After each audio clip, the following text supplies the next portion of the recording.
Welcome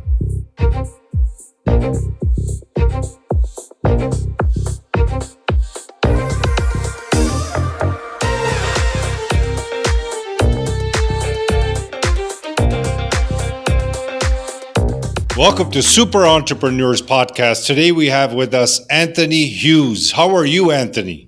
I'm doing great. Thanks so much. Thank you for coming on the show. Delighted to be here. Oh, that's great. So if you don't mind, kind of in your own words, explain to us what you do, and then we'll discuss it. So my name's Anthony Hughes. I am co-founder and CEO of a company called Tech Elevator. And at Tech Elevator, we teach people how to code so that they can get jobs working as software developers in the technology industry. Wow. So is it a school, like an academy? So the formal sort of title or the type of program that we are is typically referred to as a coding boot camp. It is a short form, rapid reskilling program that takes individuals with no experience whatsoever in software development and trains them over a short period of time. In our case, it takes us about 14 weeks to take somebody from zero professional experience to a code-ready, hirable software developer.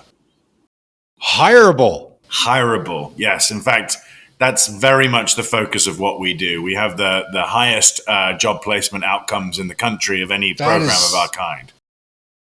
That's incredible. 14 weeks. That's, how many months is that now? Oh, so 3.5 months. 3.5 months, yeah. It's, think about it. So I want to say this again. Take to watch a Netflix series. Yeah, like Breaking Bad or something. So you're saying 3.5 months, someone can go jobless, in the recession and not having anything to do, has no idea what to do, and they need something to do. Doesn't matter what field they're from, they can come to you guys and you can get them employment ready in 3.5 months. Exactly. Yeah. Wow. Yeah, I mean, that's incredible. The field of software development and technology in general is an incredible field loaded with opportunity. There is so much demand for technology talent. And supply is incredibly low relative to that demand. Yep. And so what we're doing is we're tapping into a population of people who are naturally smart, who have been sort of underutilized in their career. They haven't really been fulfilling their potential. They've been frustrated about the opportunities that have been presented to them. And we are showing them a path, by adding skills to their abilities, if you will, showing them a path to kind of activate the potential of their career and in turn put them on an exciting life path as well, with great earnings and great career prospects. Yeah. It's really great work to be doing. Really great work. Like, I just can't understand. We'll get into it, right? Like, what is being done. We're not going to get into a lot of detail, but I mean, at least we can kind of get an idea of how this works. But when someone approaches you guys, I assume you interview them to kind of see where they are, to look at the intelligence and everything that you mentioned. Yeah. So what we do with students coming in is we sort of say, look, there are really two key parts to the equation to being successful in the field of software development. One is cognitive ability. And so we've developed a proprietary aptitude assessment that looks for the cognitive ability that aligns with success in technology, logic, reasoning, pattern matching, problem solving capabilities, and on. And we also look for attitude, right? So mindset, growth mindset. Yes. Sort of behavioral characteristics. Now you're speaking my language. Yeah, grit, passion, perseverance, drive, determination, a love of learning. Those are the characteristics that we look for there. And it's the kind of combination of those two things that, we will make a decision on if somebody is a good fit for the program and bring them in. Wow. And Is there age limit? The youngest students who've come through our program are 18. We require a high school diploma or a GED as an entrance criteria. The oldest students, I mean, we've placed 62-year-olds into Progressive Insurance as an example. So it runs the gamut. Amazing. What I would say is the age range that we typically see is between sort of 25 and 40. And that's not to say that that lends itself any better or worse to being successful. What it says is that people between the ages of 25 and 40 are typically asking themselves those questions like, am I on the right path? Is this what I was meant to be doing? Yes. Shouldn't I be doing better in life? And that's typically the time when they have that kind of aha moment and they say, I'm going to pause for a moment. I'm going to do a bit of research about my alternatives, and Tech Elevator comes onto their radar and we engage them in that conversation. Amazing. That's very similar to what we do for Mindset. Our target is around that demographic, that age group as well, because that's the time when they start broadening their consciousness, right? They're sensing something deeper, like, wait a minute, they're sitting at this job and they're saying like, is this me? You know, they start feeling something, and that's great that you provide this solution. And the more people like you create these kind of things, it's incredible because we can actually provide individuals with opportunities and choices, right? Yeah. People maybe don't even know that they have this skill, right? And is this aptitude test that you're talking about, is this something they could take on their own before they approach you? Yeah, actually, we have a test online at techelevator.com. It's free. There's no charge for it. And it just helps people understand, is this the right field for me? Right? Is this the right direction? And it helps give them confidence that if they have the right aptitude, that they should keep moving forward in that discovery process. You know, I think just to pick up on a word you gave, you said before, it gives them choices, right? One of the things that we hear from our graduates all the time is, I am now in a position where I have control, where my choices, the choices are being made by me, not for me. And when you have a skill set that's in such high demand, the balance of power shifts from the employer to you, whereby you have portability, you have choices that you can make in terms of where you go, but you need to have those skills to kind of give yourself that leverage, if that makes sense. Yeah. And what do you say the starting salary would be average from your students that you have seen? Yeah, I mean, they get into the type of job. Some of it varies according to geography. You know, you're going to see much higher salaries in USA, for example. Yeah, well, I was going to say within the USA, you know, you'll see higher salaries in San Francisco and New York than you might see in Cleveland, Ohio. But the average salary for a Tech Elevator graduate is $65,000. US dollars, which represents about a $24,000 salary bump from where we saw them when they came to us. So 14 weeks of hard work. You got to be willing to put your head down and grind. But, you know, 14 weeks can result in a $24,000 salary increase. And so, you know, it's something we're very proud of. You know, there's a lot of conversations right now about the value and the return on investment in higher education, you know. And so to be able to put somebody in a position where they can cover the costs of their education in less than a year and put them on an earning trajectory that is, I mean, really second to none, is very exciting and rewarding to be able to do. Oh, for sure. And they could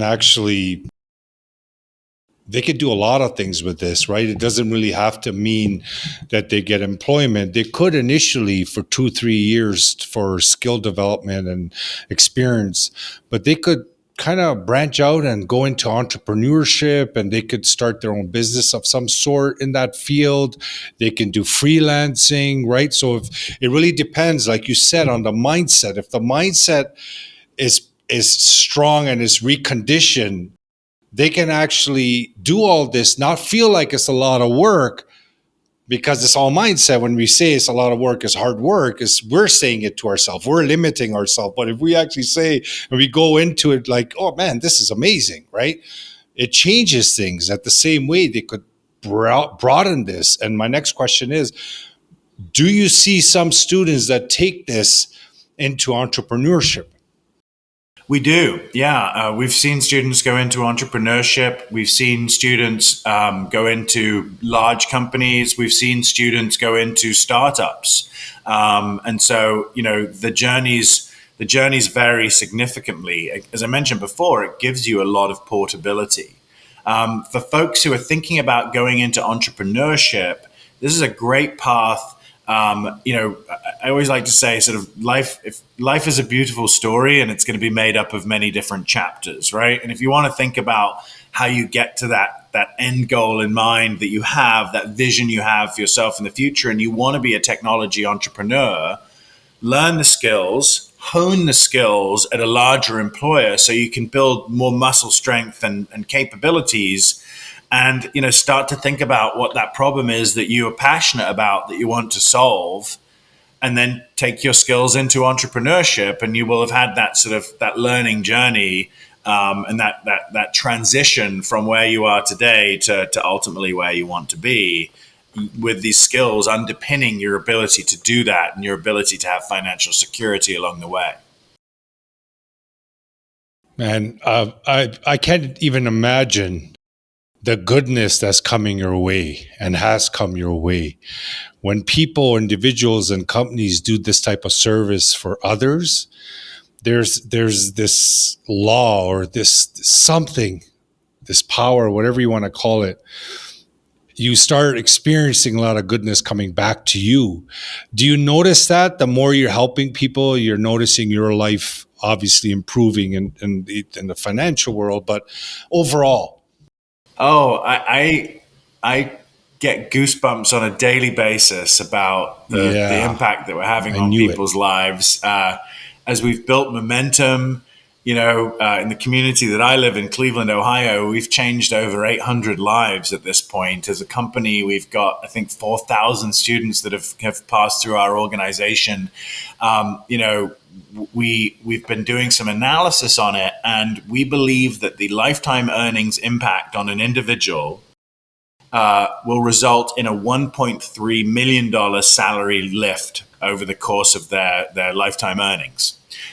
Just to put that in context, the Lumina Foundation estimates that the value of a college degree over a high school diploma is $500,000 in increased lifetime earnings. So in 14 weeks, we're able to put somebody on an earning trajectory that is truly extraordinary.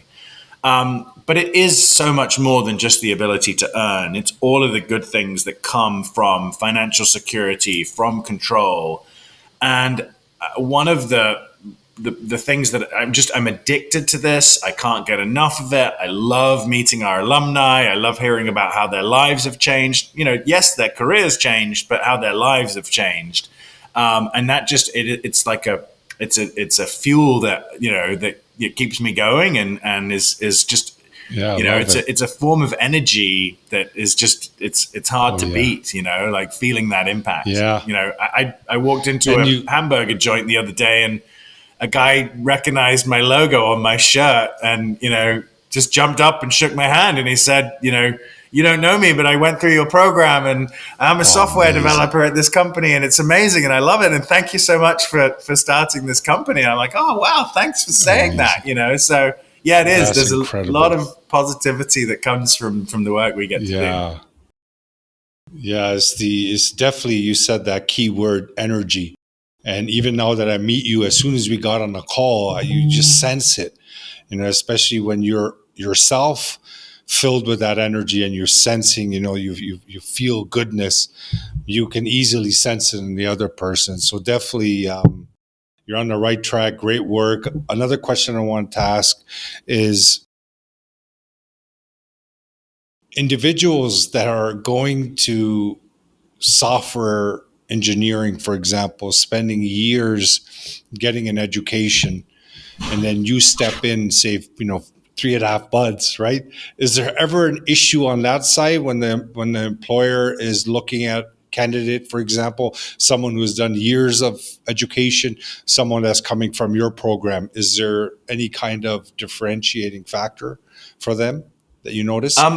I think I'm just trying to understand. Can you just clarify the question real quick? Is there a difference between Sure. software developers coming from our program and coming from computer science programs? Is that what you're asking? So, yeah. So, for example, someone, may go to school for years getting into software development, for example, learning the skills. They go to a company to apply. Then your student, after 14 weeks, incredible, goes in, applies.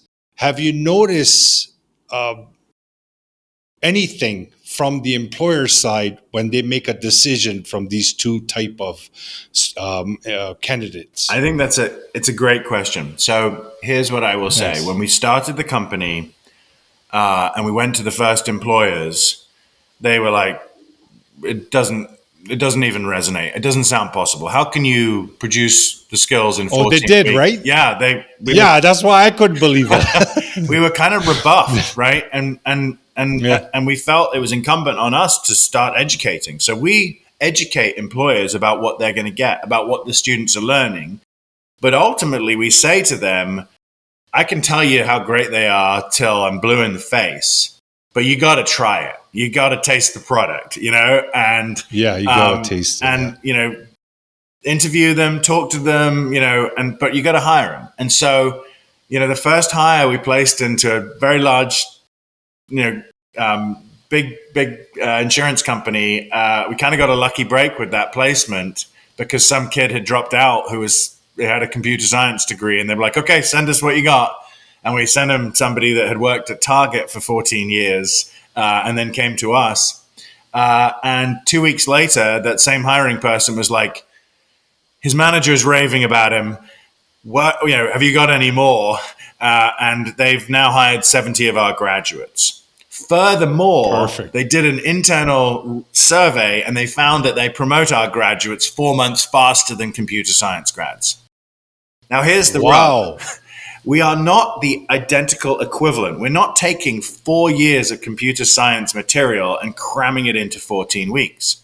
We're taking the fundamentals of computer science that are relevant to the workplace, to the actual job, and we are focusing on skills, development methodologies, best practices in software development that are not taught in universities, which have typically fairly aged and dusty curriculum.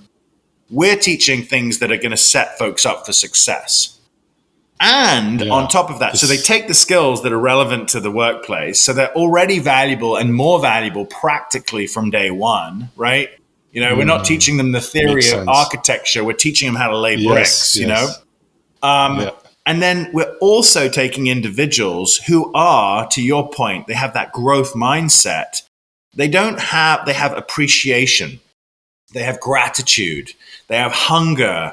They have years of career experience where the skills, the intelligence, the effort, the growth orientation that they inherently have was not appreciated. And they enter into a field that appreciates that. Software development is the most meritocratic field in the economy. What matters is not the piece of paper that you got in college or even the learning experience prior. What matters is what you can do.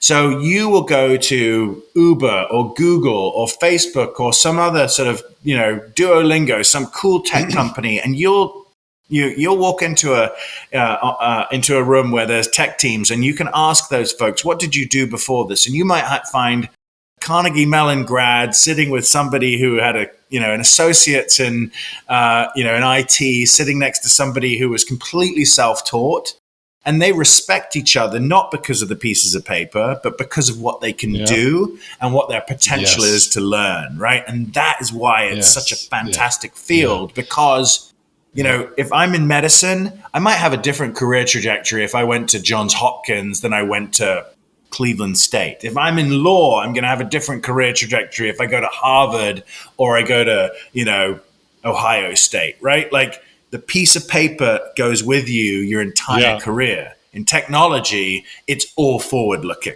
And that's what I love about it, because Yeah. we can pull people Love it. up from any part of the economy, any part of society, and their brain, Amazing. their ambition, and their drive. Those are the factors that determine their trajectory. That's what I love about it. As an employer, for example, I would rather take someone that will create benefits, than someone who knows a lot and don't get the benefits. Sometimes the education system, I'm not like putting it down or anything, but it crams you with intellect, right? So it gives you a lot of knowledge, a lot of books, a lot of knowledge. So you become very top heavy. So the doing becomes weaker. And what you guys are doing, from what I'm listening to, is that you're amplifying the doing, and you're bringing that to this company, and they're saying, "Hell yeah! If you could produce more for me, you can get the job done. I want you." Yeah, yeah. No, it's so rewarding. One more thing that I think is sort of adds to that is, we have companies that prefer to hire from us than do from computer science programs. They're pretty open about it. Like, if you've got talent, we'll prefer to hire from you.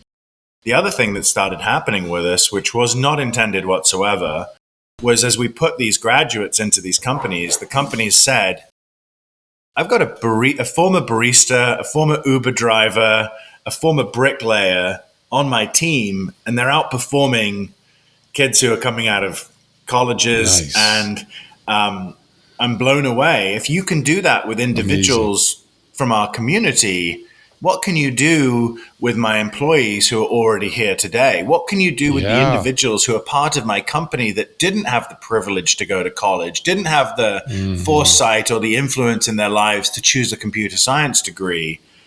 Can you reskill those individuals into software developers? And we said, we'll try. And we tried, and we succeeded. And it's opened up this incredible path for us, because who better to build the technology solutions for companies than the people who are already there, who understand the needs of the company? Who better to build the solutions for the customers than individuals who have worked with customers in non-technical roles? You take, banking, for example, or you take retail banking. Who better to build the digital solutions to support the customers than people that were in a physical world supporting the customers face to face? And all of a sudden, it changes the competitive edge that companies have. And you start to ask yourself the question, would you rather have individuals who are coming out of university at the age of 20, who know nothing about your business, be the future of your technology teams? Or would you rather have individuals coming out of your company, learning the skills to then drive the solutions of your business going forward? And it's sort of a big aha moment that companies, if they truly, truly own the employee journey and the elevation of those employees, and the ability to move around and up, are actually going to be in a better competitive position, and they're not going to have to compete externally for talent, and they're actually going to farm their own talent. Right? Think about you follow soccer. Think about Barcelona, and how they created players like Lionel Messi in their own sort of farm Makes team, complete right? sense. The Cleveland Indians, who are just won the Central League champion, notorious for building talent and nurturing talent, and companies can take a leaf out of that book, and fundamentally recognize that they can drive their performance, which is more than ever driven by people, right? By truly investing in the people who are already within their business. So that's just, to me, is one of the most exciting parts of the future. Yes. Yeah. It's amazing. It's like cultivating in-house, right? It's makes complete sense. Are you guys franchising? No, we don't franchise.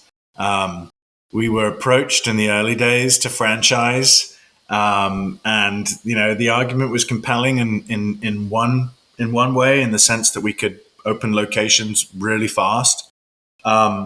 but we're not making hamburgers, we're not frying chicken,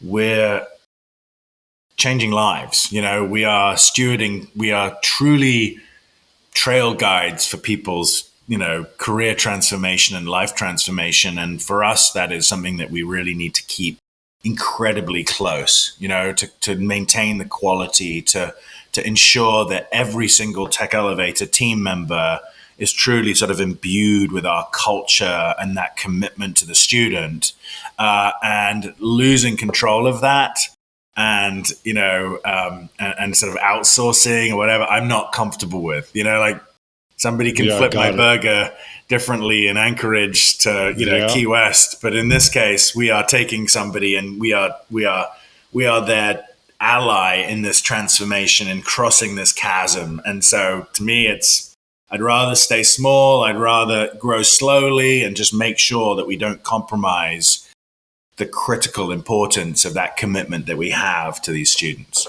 Understood. Very good. Anthony, what's your innermost superpower that got you to this point? My innermost superpower. I find myself in a room with team members at Tech Elevator or external collaborators, and often internally think, man, I'm like surrounded by people that are way bigger thinkers. They're way smarter than I am, right? And I think my internal superpower is probably being able to recognize that and leverage that, right? I think I'm good at storytelling. I'm good at having a vision for what can be possible, seeing patterns sometimes where other folks are specialists and experts in certain areas. I'm good at sort of seeing the overlap and kind of bringing people together around a vision. Not as the smartest person, not as the most technically skilled person, but bringing people together to achieve something, I think, is something that I've been good at in the past, and I'm getting better at. It's constant learning. Perfect. Thank you for that, Anthony. Thank you for sharing that. It's an honor to have you on the show, to be honest, because the show allows me to meet individuals like you that are creating something out of nothing and then changing lives and making other people's lives better. And I'm super excited about meeting people like you, and I'm grateful that you came on the show. And I want to thank you for taking the time. It was wonderful speaking to you today. If you have any final words for the audience, please go ahead. Well, firstly, thank you very much. I love talking about Tech Elevator, so I always appreciate the opportunity to talk about it, but I really appreciated your questions today. The way that you were thinking about our business is different, and it was a fun conversation to talk about it that way and think about it from different angles. I would say that, to your audience particularly, entrepreneurship is the opportunity to take a passion, to see trends around you that are happening in society and kind of align your natural strengths with the trends in society, and then start building. Oftentimes the difference between entrepreneurs and folks that aren't entrepreneurs is that willingness to take the first step. Right? To start kind of rolling your skateboard down the hill instead of standing there and looking, if you will. And you'd be surprised about the momentum and the motivation that comes from taking the first step, because that act of courage to take the first step oftentimes builds the momentum behind you that keeps you going and starts the sort of flywheel moving. And whether it's entrepreneurship or career change, it really is the difference between so many people, the people that are happy to be consumers and observers, and the people that are happy and desire to be creators and leaders and participants, is taking that first step out from the crowd. Yes. So I would just encourage your listeners to be courageous, to take that first step, and you will never, ever regret it, right? Make the investment. Well said. Your best bet in your career is always going to be in yourself. It's always going to be taking control. Yes. And the same as an entrepreneur, take the first step. You will never regret it. Yes. Well said, Anthony. You should go into, maybe you are already, but you should get into public speaking on this topic. You're doing great. Audience, no problem. Yeah, that's why we're here. So, audience, you heard Anthony. That first step, boy, it can get scary. But once you take that first step, there's something that drives you. There's something extremely more than our senses and more than we can ever comprehend that uplift and push you in that direction when you take that action, when you take that first step. It is hard, but taking that first step is very important. And I really enjoyed what Anthony said about this, because it is a crucial part of wherever you are. And if you're in a place that you're confused or you're not sure what you're doing, or maybe you are doing well, and you still feel like you could do more, it doesn't hurt to meet with people and talk to them about these things. I love you guys. Thank you so much for being part of the show, sharing, engaging, the messages, the love. I love you guys too. And keep on participating on social media, but also being part of the show and listening to us and interview these great experts changing the world. And again, thank you. And Anthony, thank you very much. My pleasure. Thanks for having me here.